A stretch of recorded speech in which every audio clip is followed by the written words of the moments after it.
Ethan leaned into my shoulder, his voice soft and warm, the exact tone he perfected over a decade to make me believe every empty word that spilled out of his mouth.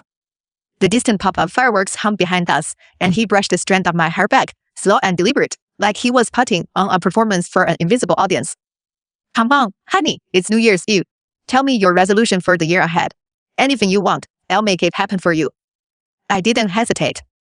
My chest had been tight for 3 months. Every text, every blurry photo, every late-night lie he fed me stacking heavier by the day, and the damn cracked right then. No hesitation, no shaky breath to betray how long I'd rehearsed this exact line in my head. I want to file for divorce. It's condescending pity, a deflection tactic he used dozens of times when I questioned his schedule over the past 6 months. He pulled back, pressed his palm flat to my forehead like I'd spiked a fever, a small, patronizing smile tugging at his jaw. Clara, you're freezing up here. You lost your mind. What's this nonsense even about? Have I not given you everything you ever asked for? Our house, the yacht, your board seat, and bandit, all of it handed to you without a single argument. His fingers wrapped around mine, rubbing my knuckles to generate heat, a practiced gesture he weaponized countless times to smooth over minor fights before they escalated. Once, that gentle touch would have melted every ounce of frustration in my bones. Now it curdled in my stomach, thick and sour, like spoiled dairy. I pulled my hands free hard enough that his grip slipped, his brows shooting up in faint hurt. I haven't lost my mind, Ethan. I've just stopped pretending I don't see every single thing you've been hiding from me. He scoffed, crossing his arms over his tailored cashmere coat, shifting into defensive mode before I even named the affair. Classic manipulative playbook turned the accusation back on the victim before they lay out evidence. Hiding what? I'm at the office 12 hours a day running Hale Capital to keep our lifestyle intact. You think I've got time to sneak around behind your back? I stared straight into his eyes, memorizing every flicker of fake innocence, every micro-twitch that told me he knew exactly what I was referencing. The townhouse you leased in Newport Beach for Lila Carter, the lunch you lied about this afternoon, the one you claimed was a merger meeting with the tech startup CEO.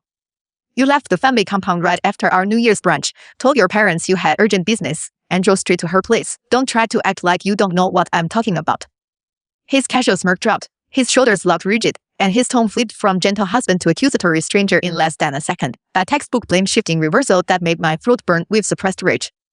You hired a private investigator to follow me. Are you that incapable of trusting the man you married? 8 years of marriage, and you immediately jumped to surveillance instead of asking me for an explanation. The audacity of that question nearly made me laugh out loud, a bitter, hollow sound that caught in my throat.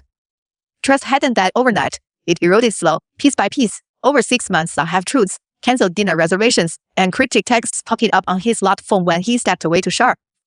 I hadn't needed to hire anyone to track him. 2 separate tabloid photographers had slipped their contact information to my assistant last week, holding full video footage of him and Lila making out in the back of his town car, windows halfway rolled down for the entire street to witness. On top of that, Lila herself had sent me unsolicited taunts to my personal cell, unprompted, every few days for the past 3 weeks. I pulled my phone from the pocket of my wool blazer, unlocked it, and held the screen directly in front of his face without a single tremor in my hand. The first clip played on loop. Ethan's black Range Rover parked outside a 5-star boutique hotel, Lila straddling his lap in the back seat, his hands wrapped around her waist, oblivious to the camera positioned across the street. The photographer's text thread said underneath the video, bold and unmissable. 幸好200 grand, Clara. I hand over all raw footage tomorrow morning, or I run this exclusive to every entertainment outlet in Southern California by noon. No extensions, 幸好. I didn't need to elaborate on why I'd stalled paying them off for days.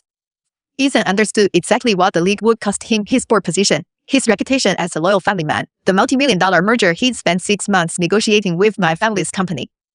I buried the story twice already purely to protect our joint business ties, and he'd taken my silence as permission to keep seeing Lila. I swiped the screen left, pulling up the text messages Lila had sent me directly, timestamped earlier that same afternoon, while Ethan was supposedly locked in a corporate meeting. 幸好, hey Mrs. Hale, just wanted to let you know Ethan's been tangled up with me for 3 hours straight today. He won't make it home for your New Year's dinner plans. Don't wait up for him, 幸好. Attached to the message was a blurry, candid photo of Ethan shirtless, curled up against Lila's pillows in the Newport townhouse he'd leased for her, his head resting on her thigh. Ethan doesn't deny the affair once he sees the photographic proof. Instead, he pivots to begging, framing his 6-month-long entanglement as a meaningless one-time lapse in judgment, minimizing Lila's role entirely to avoid accountability. He grabbed my wrists hard enough to leave faint indentations on my skin, panic-faking his voice, all his earlier anger vanishing into desperate remorse.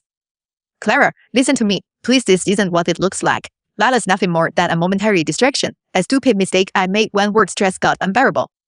There's zero emotional attachment between us, I swear to God. I pulled my arms free once more, stepping back to create space between us, every memory of our early marriage replaying sharp and painful behind my eyes.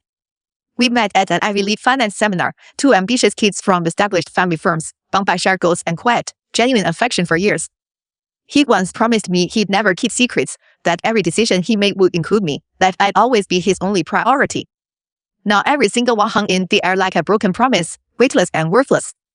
I don't care if you claim you don't love her, Ethan, you cheated. You bought her a luxury townhouse, a brand new Porsche, a diamond necklace worth over $1 million. All of that money came from our joint marital assets. You hid this entire relationship from me for half a year, lied to me repeatedly, and let her send harassing messages to my phone without a single word of pushback. There's no way to fix that damage. I'd already consulted my family attorney 3 days prior, drafted a full divorce agreement, printed 2 hard copies, and left them stacked on the mahogany desk in our home office.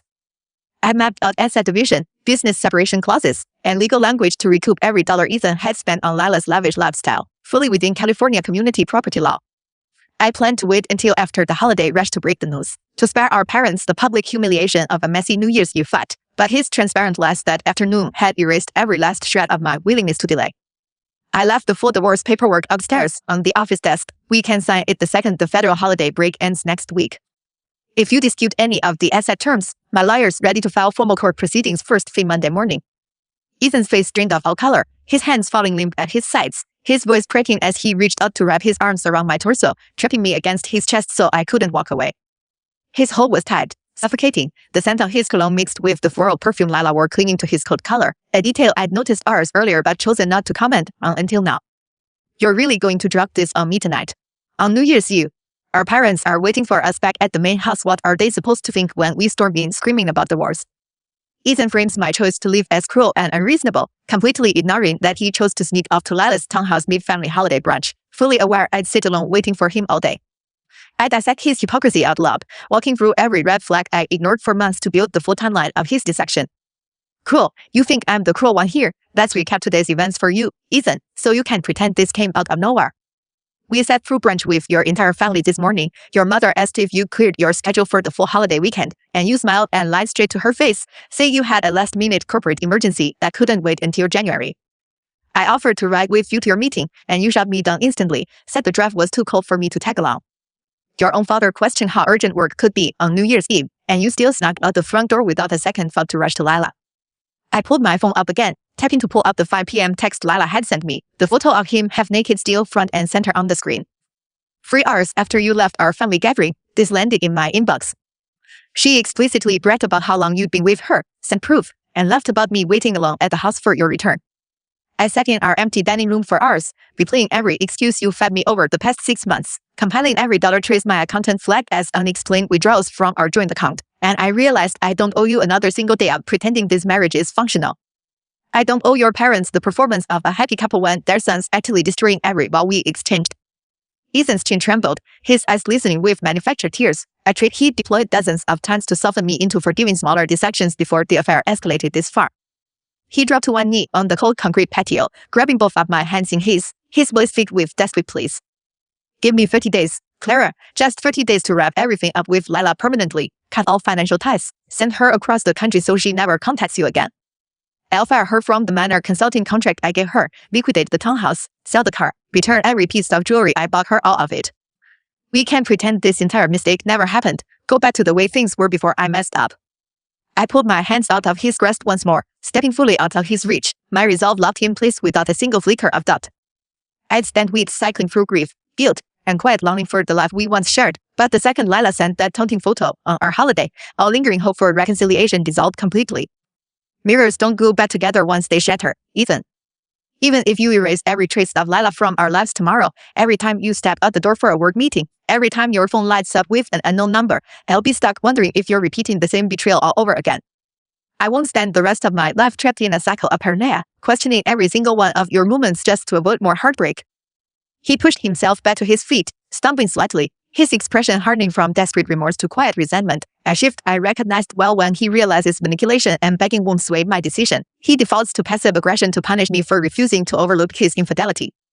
You're throwing away 8 years of marriage over one stupid lapse in judgment. Everyone in our social circle envies what we've built together, 2 powerful family enterprises aligned, a perfect reputation, a stable life no one else our age can match. You're willing to toss all of that progress aside because you can't find it in yourself to forgive a single mistake. I let out a sharp, bitter laugh, crossing my arms tight over my chest to hold back the wave of emotion threatening to spill over. One mistake. This wasn't a one-night stand, Ethan. This was 6 months of coordinated deception, hundreds of thousands of dollars wasted on another woman, constant lies, and targeted harassment sent directly to my phone by your lover. You didn't slip up once you built a separate parallel life behind my back, and you expected me to stay blind to it forever.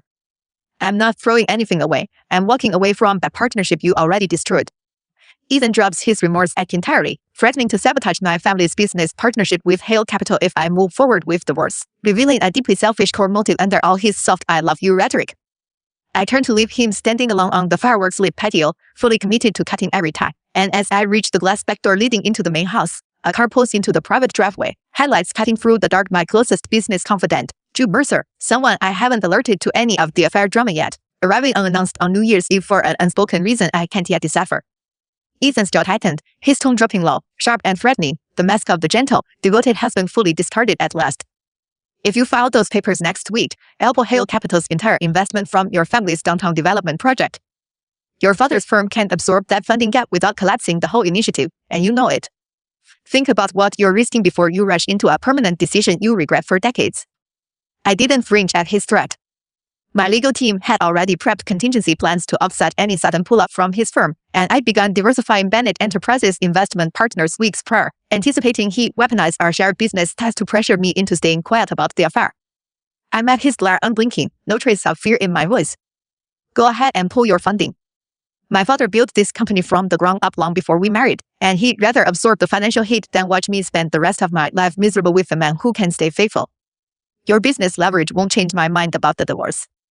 I turned my back on him without another word, heading for the glass sliding door that led back into our sprawling holiday estate, ready to lock myself in the guest wing for the night to avoid further confrontation.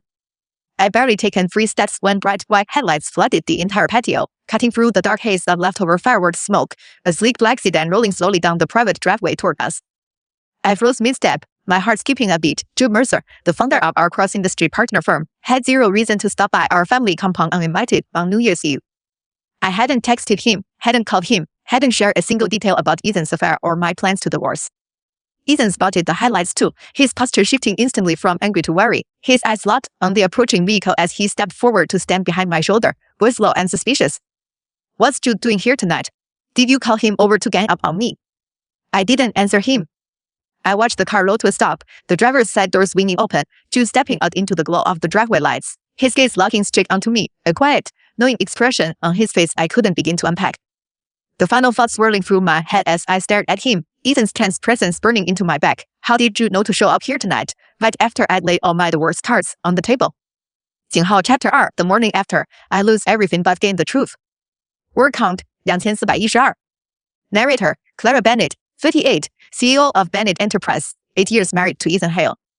Jude's headlights bleached out every trace of the fragile, vicious fight Ethan and I had just waged on the stone patio. I didn't turn to address Ethan's accusatory question about why Jude was here. I couldn't even muster the energy to pretend I had any clue. Jude Mercer ran the rival investment firm that had partnered with both our families on the Coastal Tech campus deal. We only interacted professionally for 2 years, no late-night calls, no secret meetings, no pre-planned alliance to corner Ethan on New Year's Eve. Ethan's hand clamped hard around my upper arm, fingers digging into the wool of my blazer, his voice sharp and heated against my ear. Answer me, Clara. Did you text him every detail about our argument before you said you wanted a divorce? You brought backup to intimidate me, didn't you?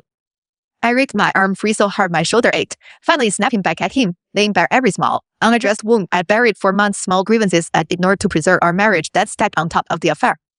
I'd never unpacked these minor betrayals aloud before, and the raw honesty caught Ethan completely off guard. I haven't sent Jude a single text since last Wednesday's project board meeting. I didn't invite him. I didn't brief him. I didn't coordinate anything with anyone to intimidate you. You're the one who spent 6 months orchestrating a whole second life behind my back, so you're projecting your own manipulative garbage onto me now. I gestured wildly toward the sedan where Jude was now walking toward us, hands tucked in the pockets of his tailored charcoal suit. For years, I bit my tongue when you canceled our anniversary dinner to work overtime that turned out to be drinks with Lila. I didn't argue when you moved $500,000 in joint funds into a hidden account without a single word to me. I didn't blow up when you lied to my parents about your travel schedule to sneak off to Newport Beach. Now you think I'm the stinger here because a business associate happens to drive up unannounced.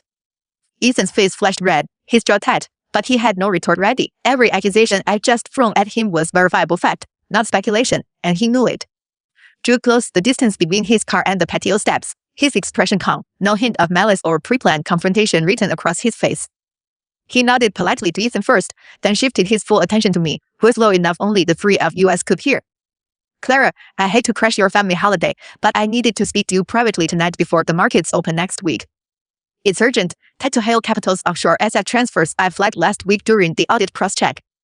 Ethan's body went rigid the second Jude mentioned offshore transfers. I caught the micro-panic flash across his face instantly, the same guilty twitch he had when I pulled up the hotel surveillance footage minutes earlier. This was the first crack in his mask unrelated to Lila's affair, a separate secret I hadn't even suspected existed yet. Whatever business you have with Clara can wait until standard office hours on Monday, Ethan cut in, stepping between me and Jude like a physical barrier. This is a private family holiday. We're sorting out personal matters right now, and I won't have you disrupting our evening with corporate audit nonsense. Jude's eyebrows lifted slightly, unfazed by Ethan's aggressive posturing. He crossed his arms over his chest, steady and unfrightened. The transfers I'm referencing directly involve Bennett Enterprises collateral, Ethan. If I wait 3 more days to flag the discrepancies, Clara's entire coastal development loan could be frozen by the state regulatory board. This isn't a casual work chat, it's a liability risk for her family's company, and she's entitled to hear about it immediately, with or without your permission. Ethan sputtered, scrambling to invent a vague excuse to brush off Jude's audit concerns, but his words came off disjointed and unconvincing. I stepped around him to stand beside Jude, my mind racing. If Ethan had hidden offshore accounts tied to our shared business assets, his financial betrayal ran far deeper than just throwing money at Lila Carter. I'd only hired my lawyer to recoup the marital funds wasted on his mistress. I hadn't anticipated uncovering separate corporate fraud hidden underneath the affair. Walk me to your car, Jude.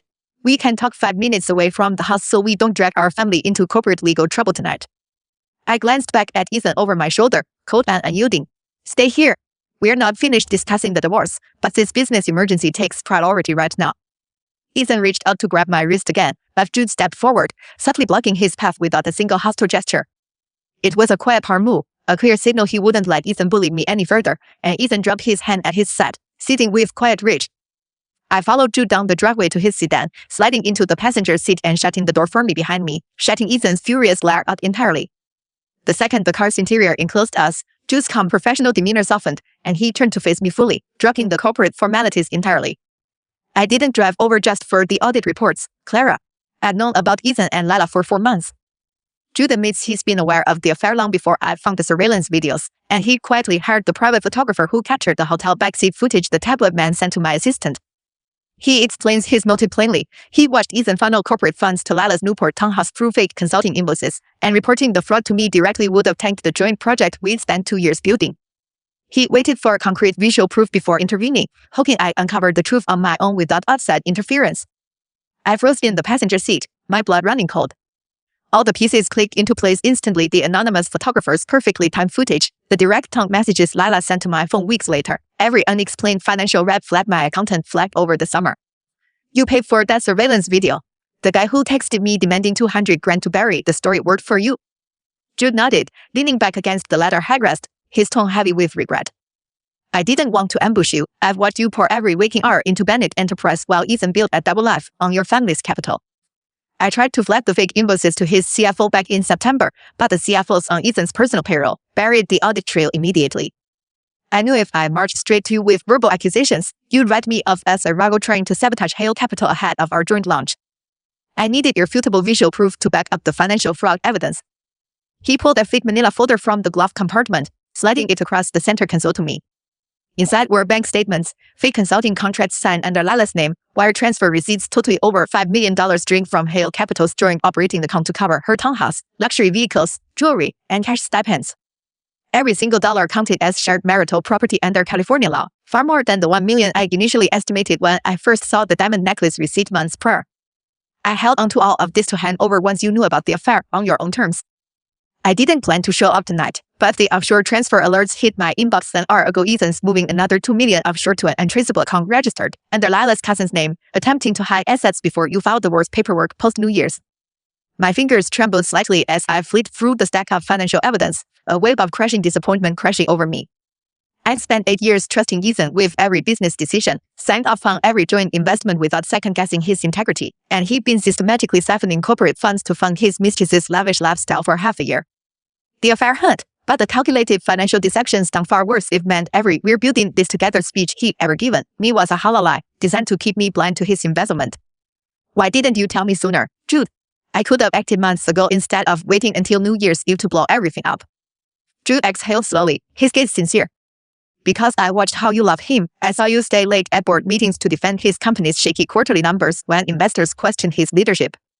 I watched you overlook missed anniversaries and constant schedule less because you believed he was just overworked. I couldn't rip the rug out from under you without hard proof, not when you were still clinging to the version of him you married 10 years ago. A soft knock hit the passenger window, and I jumped. Ethan stood outside the glass, his face twisted with fury, peering in at the folder spread across my lap filled with his hidden financial records. He followed us down the driveway and listened to every word through the car window. I gathered the folder closed, clutching it tight against my chest, and pushed open the car door to step back onto the driveway pavement, Jude following closely behind me as backup. Ethan's voice was low and venomous, barely restrained rage bubbling up in every syllable. You've been plotting against me this entire time, both of you. A coordinated scheme to ruin my company, take my assets, steal my wife. Nobody's plotting anything except you, Ethan. I cut him off, holding up the stack of bank statements so he couldn't avoid seeing them.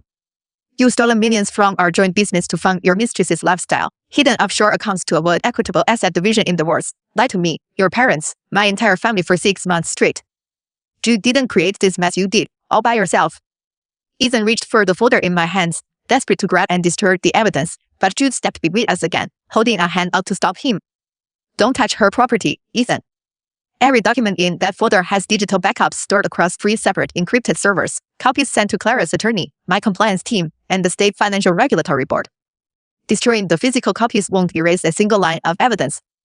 The color drained completely from Ethan's face, his shoulders slumping as the full weight of his dual secrets affair and corporate asset theft crushed his manufactured confidence.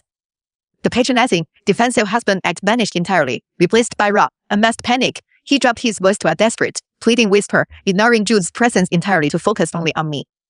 Clara, please let's sit down and negotiate this privately before you send any of those records to regulators. I'll cut all ties with Lila tomorrow morning, liquidate every asset I bought her, return every dollar I siphoned back into the joint corporate accounts. I'll sign any divorce terms you want, no pushback, no press to pull funding from your coastal project. Just don't hand this fraud evidence over to the state board. It'll tank Hale Capital completely, ruin my family's reputation for generations. I make my emotional turning point clear to Ethan, articulating the layered grief I've processed over the past 6 months. First hurt from his infidelity, then anger from Lila's harassment, and now devastating betrayal from his deliberate financial fraud. I explained plainly that I can't reconcile with him, not just because of the cheating, but because he's proven he values his own greed over our marriage, our shared business, and my livelihood. I don't care about saving Hale Capital's reputation anymore. Ethan, you destroyed that yourself when you decided to steal corporate funds to maintain a secret second life. I spent weeks considering giving you a chance to fix the affair alone, even after Lila sent me those taunting photos on my birthday, even after you lied to your whole family on New Year's Eve. But now I know you've been stealing millions from our shared business to fund her. This isn't a stupid one-time mistake.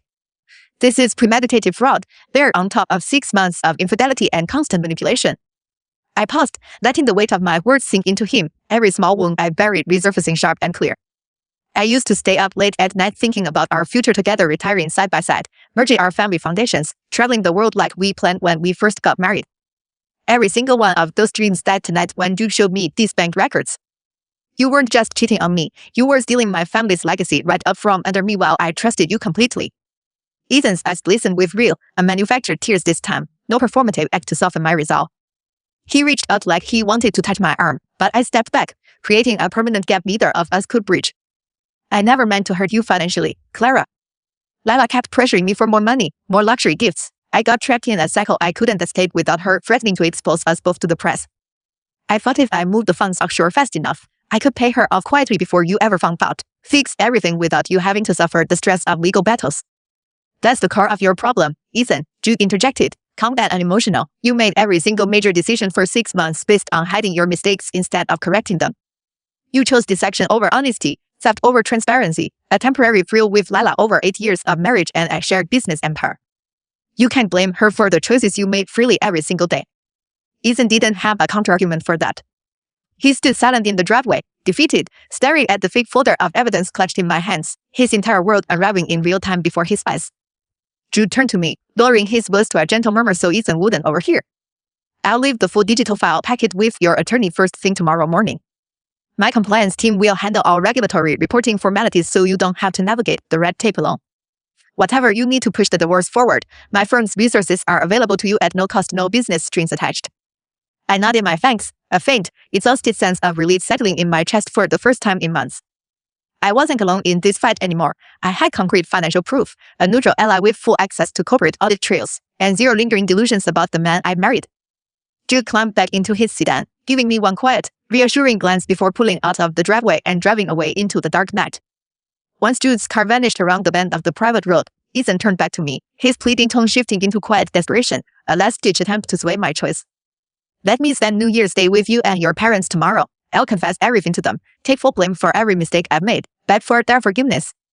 Give me just one more day to try to make this right before you lock us into divorce proceedings. Ethan's request to visit my family the next morning isn't just a plea for forgiveness. I spot a hidden motive in his eyes instantly. My father's Bennett Enterprise board meeting is scheduled for midday New Year's Day, and Ethan knows he'll have the chance to speak directly to my father alone, spin a one-sided narrative blaming me for pushing him to cheat with Lila, planting lies to turn my parents against me before I can share the full fraud and affair evidence. I call his bluff aloud, exposing his manipulative plan before he can execute it. You don't want to apologize to my parents tomorrow. You want an audience with my father alone at his board meeting to twist the story and paint me as the unreasonable, unforgiving wife who refused to overlook a minor mistake and tank our joint business partnership out of petty jealousy. You leave out every detail about the $5 million you siphoned to Lila, leave out the offshore asset transfers, leave out the harassing texts she sent me on my birthday and New Year's Eve, and make my father feel guilty for taking my side over yours. Ethan's guilty flinch confirmed my suspicion instantly. He absolutely planned to stage a one-sided pity play for my father to sabotage my support system. I shook my head, cold and resolute, no room for compromise left in my voice. You won't step foot on my family's property tomorrow morning. I'll drive over to my parents' house alone at sunrise, explain every piece of evidence to them myself, show them the bank records, the surveillance footage, Lila's taunting messages. They'll hear the full truth from me, not a watered-down, self-serving version from you designed to win their sympathy. Ethan's shoulders sat further, all his manipulative tactics exhausted. He had no more threats to leverage, no more fake apologies to offer, no schemes left to try to delay the divorce. He turned and walked slowly back toward the sprawling May estate alone, his silhouette small and defeated against the glow of leftover fireworks scattered across the night sky. I stayed standing in the driveway for 10 minutes after he vanished inside the house, clutching Jude's manila folder tight against my chest, processing every devastating truth I'd uncovered in a single evening. Ethan's 6-month affair with Lila, his calculated embezzlement of millions in joint corporate funds, his hidden offshore accounts to hide assets, Jude's quiet months-long investigation to protect me, and Ethan's last-ditch plan to lie to my family and turn them against me. Grief tangled with quiet resolve in my chest. I mourned the loving, loyal man Ethan used to be 10 years ago, the partnership we built side by side before greed and infidelity corrupted him, but I had zero regret about my decision to file for divorce. The damage was permanent, unrepairable, and every choice Ethan had made for half a year proved he had no intention of changing his behavior long-term. I walked back into the main house, bypassing the master bedroom Ethan and I shared, and locked myself in the private guest wing suite at the far end of the hallway. I set the folder of financial evidence on the vanity counter, pulled my laptop out of my bag, and fired off an encrypted email to my divorce attorney, attaching every digital copy Jude had sent to my inbox earlier that night. I typed out a clear, unnegotiable request, file formal divorce paperwork the second the holiday court closures lifted the next week, and initiate legal proceedings to fully recoup all stolen marital assets from Ethan and Lila immediately. Midway through drafting my email to my lawyer, my personal cell phone buzzes with an unknown number I recognize instantly, Lila Carter's personal cell line. I stare at the ringing screen, unsure if she's calling to beg me to drop all legal action against her, or to deliver another round of taunts now that Ethan's cover has been completely blown. Before I can decide whether to answer or block the number permanently, a second notification pops up on my screen, a photo attachment sent alongside her incoming call, preview showing Lila standing inside the Newport Beach townhouse Ethan leased for her, holding a manila folder of her own, her expression cold and triumphant. I freeze, realizing Lila has a secret of her own she's ready to reveal one I never anticipated existed. My phone hovered over the decline button on my phone, ready to cut all contact with Lila permanently, but the preview of her photo glinted up at me, impossible to ignore. Whatever leverage she thought she held over Ethan and over me was about to surface, and I knew this fight was far from over, even after uncovering Ethan's massive financial fraud. I set my laptop aside, picked up my ringing cell phone, and pressed the accept call button, bracing myself for whatever new layer of deception Lila was about to unload. 井号 Chapter 3 Lila's Secret Threat. I walk out alone to my parents' home. Word count 2541. Narrator Clarademands, 58, CEO of Bennett Enterprise, 8 years married to Ethan Hale. I held the phone to my ear without a single word, letting the line hum silent for 3 full beats. The preview image burned behind my eyes. Lila inside that Newport townhouse Ethan funded, clutching a fake manila folder identical to the one Ju had handed me minutes prior. Whatever documents she held weren't random receipts or love notes. They were leverage, something she hoarded just as carefully as Ethan hid his offshore transfers. Her voice crackled through the speaker, honey and sharp, no trace of the shy, timid act she used to reel Ethan in at that corporate cocktail party months prior. Clara, I figured you pick up fast once you saw the photo I sent. I know everything Ethan's been hiding from you, all the offshore accounts, the fake consulting invoices, the $5 million he funneled to me. Lila admits she knew Ethan was embezzling corporate funds from the very start of their affair, and she'd been secretly copying every financial document he left at her townhouse for months, planning to weaponize the records if Ethan ever abandoned her. I'd assumed she was just a naive young woman manipulated by a wealthy married man. Instead, she was a calculating opportunist who fully understood every illegal transaction he made. I leaned against the guest suite vanity, my grip tightening around the phone, the weight of dual deception settling heavy in my bones. Two people I'd never fully distrusted, my husband and his mistress, had both spent half a year hoarding evidence to destroy each other, and I'd been stuck in the middle, blind to both sides of their power struggle. You knew the money he gave you was stolen from our joint business assets, and you still spent every penny on luxury cars, jewelry, that townhouse. A bitter, mocking laugh crackled over the line. Of course I knew. Ethan never bothered to hide the wire transfer logs when he crashed at my place overnight. I saw the fake vendor contracts, the offshore routing numbers, the falsified expense reports he printed out to cover his tracks. I didn't care where the cash came from. Not at first. He told me his marriage was dead, promised he'd leave you within 6 months to marry me. I cut her off before she could spiral into her standard victim routine, the taunting texts she'd sent me replaying in my head on loop. He never planned to leave me, Lila. He viewed you as a temporary distraction, someone he could pay off and discard the second you became too much trouble.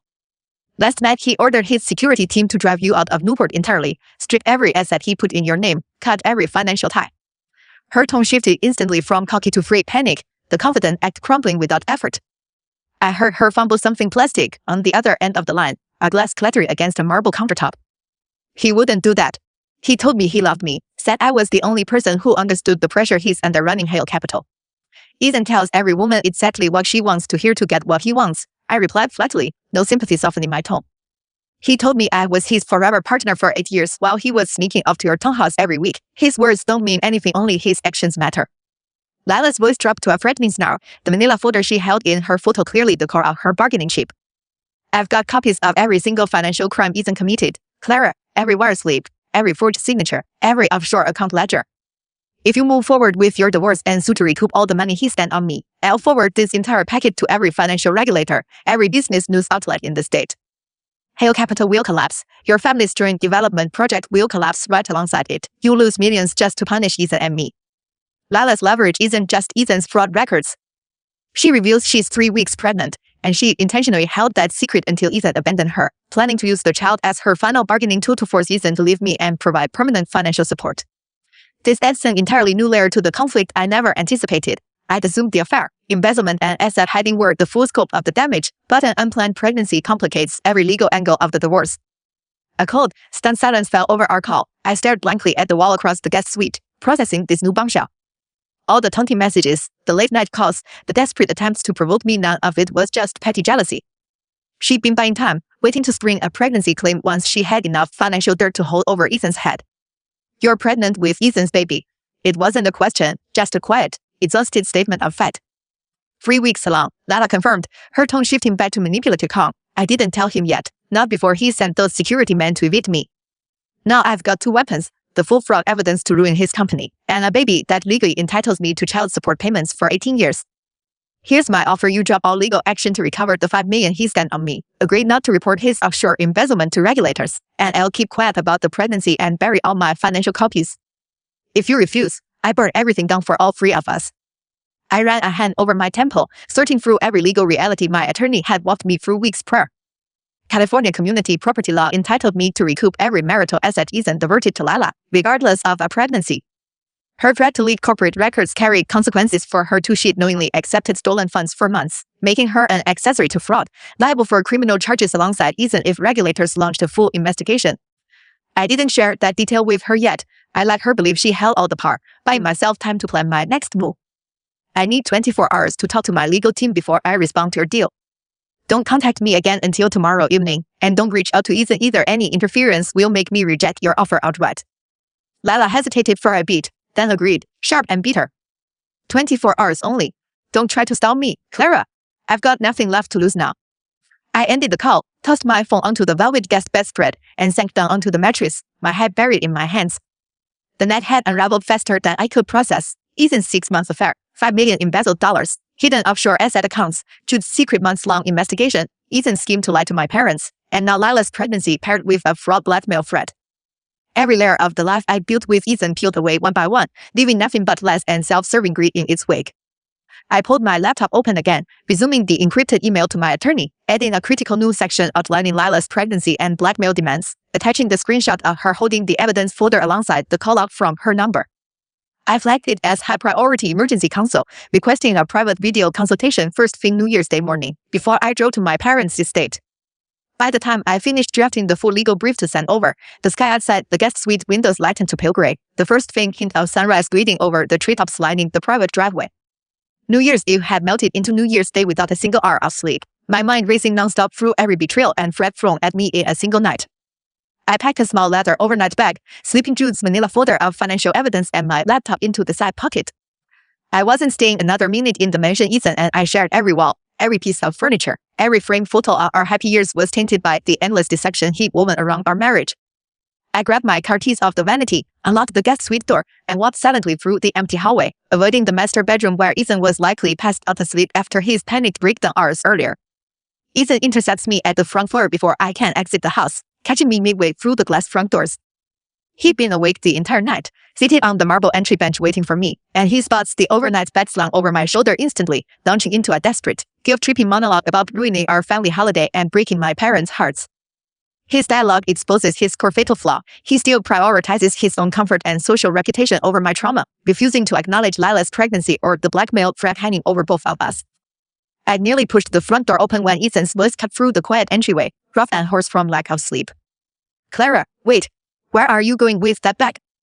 I turned slowly to face him, no softness in my expression, my hand still curled tight around the door handle ready to leave at any second. He looked utterly broken, rumpled tailored shirt unbuttoned at the collar, dark circles pulled under his eyes, his hair messy and unbrushed, the desperate performative tears from the night before gone, replaced by hollow, exhausted defeat. I'm driving to my parents' estate for New Year's Day. I'm not coming back here today, possibly not ever again.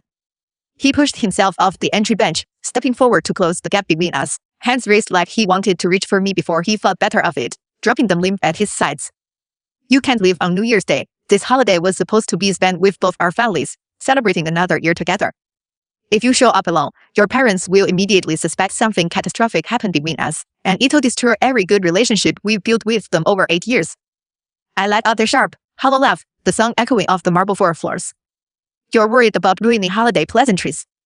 You didn't care about destroying our family's peace when you snuck off to Lila's townhouse mid-brunch yesterday. Didn't care about my feelings when you sent her harassing photos on my birthday. Didn't care about our joint business when you stole millions to fund her lifestyle. Now you're upset about a ruined New Year's brunch. Ethan's jaw clenched, unable to refute any of my accusations, so he shifted to a weaker, pleading angle, his voice cracking. I've spent all night sitting here replaying every terrible choice I made. I know I messed up irreparably. I already drafted a full confession to hand over to your father this morning, ready to take full blame for everything with Lila. Just give me 1 hour to ride with you to your parents' house. Let me explain the whole story face to face without twisting any details. Ethan still has zero knowledge of Lila's pregnancy or her blackmail threat. When I mentioned Lila's call minutes earlier, his shock and genuine panic are unscripted, proving he'd never planned for a child with his mistress, and the pregnancy completely shatters his last remaining plan to negotiate a soft settlement with me. His reaction exposes he viewed Lila as a disposable distraction, never anticipating permanent lifelong consequences from their affair. I tilted my head, watching his desperate act unravel further, and dropped the bomb without softening the blow. Lila called me 50 minutes ago. She's 3 weeks pregnant with your baby, and she's holding copies of every single fraudulent financial record you created to embezzle corporate funds. She's threatening to leak all of it to regulators and media if I move forward with asset recovery in the divorce. Every ounce of color drained from Ethan's face in an instant, his knees buckling slightly against the marble floor, one hand flying out to grip the entryway pillar to steady himself. This wasn't manufactured guilt or performative sadness, this was raw, unfiltered terror, a consequence he'd never once considered possible. Pregnant? She never told me anything about this. I never agreed to have a child with her. I made it clear from day one this was just a temporary distraction to his work stress. Temporary distractions don't get $5 million in stolen marital assets. Ethan, I interrupted coldly. You funded her entire lavish lifestyle for 6 months, ignored every warning sign, let her harass me nonstop, and now you're stuck facing a child support obligation alongside felony fraud charges if Lala follows through on her threat. He stared at me blankly for a long beat, processing the dual crisis landing on him all at once: impending divorce, massive asset recovery lawsuits, potential criminal financial charges, and an unplanned baby with his mistress. All his earlier threats to pull funding from my family's development project vanished entirely. He had no leverage left to bargain with, only endless mounting consequences for every choice he'd made. What do I do now? Can we negotiate some kind of truce with Lila together? I'll pay her whatever settlement she demands to keep the fraud records sealed. I'll set up a separate trust fund for the baby. Anything to keep Hale Capital from collapsing. I shook my head, stepping fully outside onto the front porch, cold morning air hitting my cheeks, creating an uncrossable physical divide between us. There is no we anymore to negotiate with her. Ethan, this is your mess, built entirely from your lies, theft, and infidelity. My legal team and I will handle Lila's blackmail threat separately, following full California state law to protect Bennett Enterprise and my personal assets. You can consult your own attorney to figure out how you'll manage the pregnancy and fraud charges on your own time. I turned to walk toward my parked SUV in the circular driveway, my overnight bag slung tight over one shoulder, Drew's critical financial evidence secure inside. Ethan chased me out onto the porch, calling after me in a frantic rush, begging me not to leave him alone to face all the fault by himself. Clara, don't drive off without me. I can handle all of this on my own 8 years of marriage. You can't just walk away and leave me to drown in all these consequences alone. I paused with my hand on the SUV door handle, glancing back at him one final time before I climbed inside, my tone calm and final, no room for any further negotiation or delay. You chose to build a separate life behind my back, Ethan. You chose to steal our shared business funds. You chose to lie to every person we love. You chose to ignore every chance to come clean before everything fell apart. You don't get to beg me to carry the weight of your bad decisions now that they've caught up to you. This is the outcome you created for yourself. For the first time since uncovering the affair months prior, I feel no lingering grief or longing for the marriage we once shared. Every last trace of hope for reconciliation vanishes the second I process Lila's pregnancy and blackmail scheme, and I fully accept that cutting all ties with Ethan permanently is the only viable path forward for my business, my family, and my own peace of mind. I climb into my vehicle, start the engine, and pull away from the mansion without glancing back once, heading straight for my parents' estate to lay out every piece of evidence to them. I slipped into the driver's seat, slammed the car door shut, and twisted the ignition key, the engine roaring to life loud enough to drown out Ethan's continued shouted pleas from the front porch. I stared straight ahead at the winding private road leading out of the gated property, no urge to look back at the man I'd loved and trusted for nearly a decade. Months of quiet grief, sleepless nights, suppressed suspicion, and heart melted away, replaced by a sharp, unshakable clarity. I'd spent countless hours replaying our early happy memories, wondering if I'd overreacted, if I could find a way to forgive him and repair our broken partnership. But after uncovering the embezzlement, Lila's pregnancy, and her blackmail plot, there was nothing left to salvage. The Ethan I'd fallen in love with at that finance seminar years ago didn't exist anymore. He'd been replaced by a greedy, manipulative liar who valued his own fleeting desires over every promise he'd made to me. I eased the SUV down the driveway, passing Ethan's frozen figure on the front porch in my rearview mirror, and never turned my head to look back. The gates of the estate creaked open automatically as I approached, sliding shut behind me once I cleared the property line, locking the house full of secrets and betrayal firmly in my rearview. Halfway to my parents' house, my attorney sends an urgent encrypted text alert that stops me cold mid-drive. Her message reveals a critical new legal detail I had zero knowledge of. Lila's supposed 3-week pregnancy timeline lines up exactly with the stretch of time Ethan claimed he was on a solo business, retreat out of state, retreat I'd never questioned because he provided fake hotel receipts and meeting schedules. My attorney flagged a massive inconsistency medical date inputs conception during that out-of-town trip, but Jude's surveillance logs prove Ethan never once left Newport Beach that entire week, meaning one final unforeseen truth waits to unravel. Lila's baby may not even be Ethan's at all. My phone buzzed against the dashboard mid-drive, the screen lighting up with a priority encrypted message from my divorce attorney. Sarah. I pulled over onto a quiet tree-lined side road to read it fully, my heart skipping a beat as I scanned her typed warning. 幸好 urgent legal note 3. Lila Carter's pregnancy claim medical gestational dating for 3 weeks places conception during Ethan's mid-December out-of-state business retreat. Cross-reference with Jude's surveillance logs sent to my inbox last night. Ethan never left Newport Beach for a single day that week. All tracking records and hotel receipts he provided to you were forged. Major inconsistency in her timeline. This opens a critical new line of investigation we need to address immediately before responding to her blackmail ultimatum tomorrow evening. 星号. I set the phone back down on the dash, staring blankly out the windshield at the quiet, empty street ahead of me. A brand new, unanticipated possibility booming in my mind. Lila's entire bargaining chip, the baby she swore would secure permanent financial support from Ethan, might rest on a complete fabrication or a hidden third party, another secret she'd buried alongside Ethan's fraud records. I restarted the car and merged back onto the highway toward my parents' home, my mind racing faster than ever. What had started as a simple divorce over a husband's affair had spiraled into a tangled web of embezzlement, blackmail, forged travel documents, and a potentially fraudulent pregnancy claim. I'd only scratched the surface of all the lies swirling around Ethan and